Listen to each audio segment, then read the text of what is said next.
স্বপ্নের দেশ আমেরিকা অনেকের চোখে পৃথিবীর সবচেয়ে সুন্দর আর শান্তিময় রাষ্ট্র। স্বপ্ন দেখেন সেখানকার বাসিন্দা হবার। তবে কেউ যদি আমেরিকায় থাকতে বা কাজের জন্য যেতে চান তাহলে এখন থেকেই হতে হবে সাবধান, কারণ এবার কপাল পুড়বে আমেরিকা বিরোধীদের।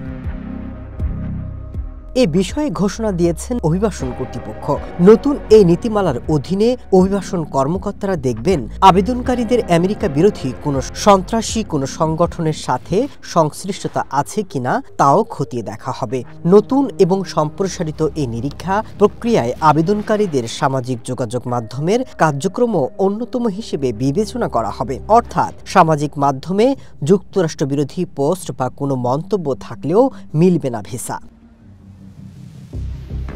তবে এই হালনাগাদ নীতিমালায় আমেরিকা বিরোধী মনোভাবের সুনির্দিষ্ট কোনো সংজ্ঞা দেওয়া হয়নি। এই নীতির কারণে উদ্বেগ প্রকাশ করেছেন বিশেষজ্ঞ এবং আইনজীবীরা। মার্কিন অভিবাসন কাউন্সিলের জ্যেষ্ঠ এক ফেলো এই উদ্যোগকে পুরোপুরি ট্রাম্প প্রশাসনের মনগড়া বলে উল্লেখ করেছেন।